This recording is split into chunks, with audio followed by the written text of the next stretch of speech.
앉아도 감사, 서도 감사, 누워서도 감사, 걸어가도 감사.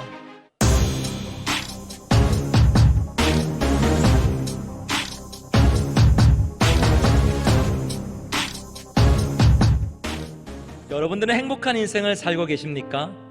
만약에 나는 행복한 인생을 살지 못한다라고 생각한다면 무엇 때문일까요? 그 이유는 무언가 부족하다고 느끼고 있기 때문에 그럴 것입니다. 대부분 사람들이 건강이 부족하고 돈이 부족하고 지식이 부족하고 경험이 부족하고 일자리가 부족한 것이 인생의 큰 문제라고 생각을 할 거예요. 그래서 내 인생이 행복하지 못하다 이렇게 생각하면서 살고 있습니다. 그러나 그러한 것들이 정말 충분하게 채워지면 그 인생이 행복해질 수 있을까요? 살림살이가 나아지면 정말로 인생이 행복해지겠습니까?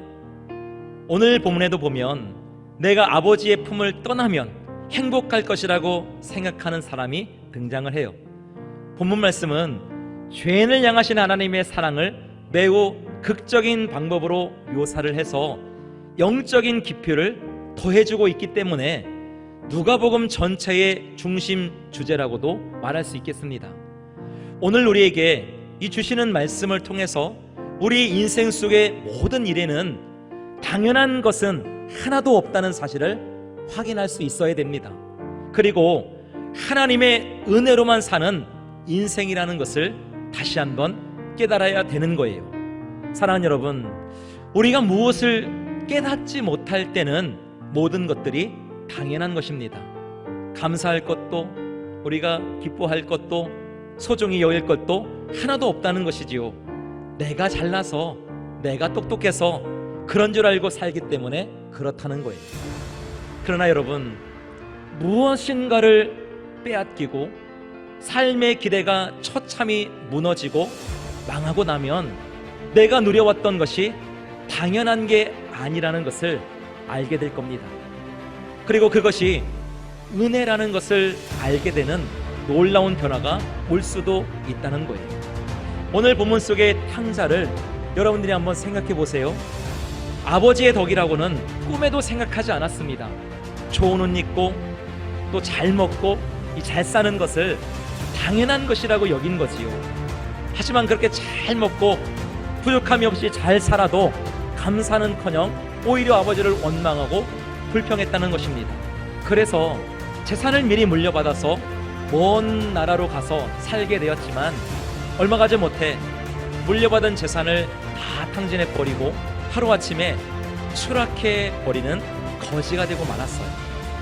탕자는 그제서야 아버지가 베풀어 주신 그 은혜를 깨달은 거예요.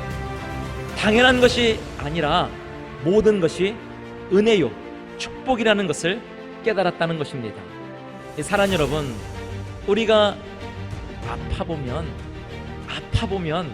건강하게 사는 것이 당연한 것이 아니라는 것을 아시게 될 겁니다.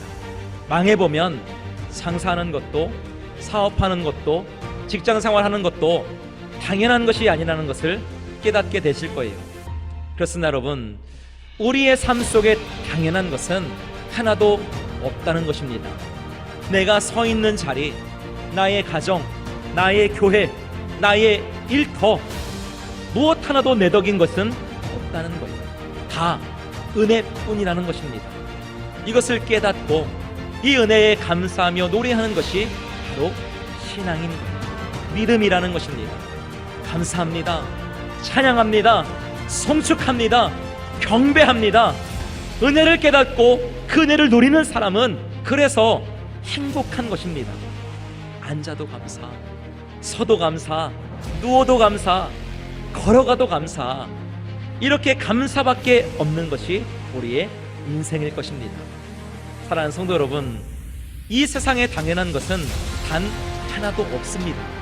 모든 것이 하나님의 은혜요, 우리는 그 은혜로만 사는 거예요. 그러므로 우리의 입술과 인생 속에 감사가 넘쳐서 더 큰 감사, 더 행복을 누리며 사는 저와 여러분 모두가 되시기를 주님의 이름으로 축원합니다.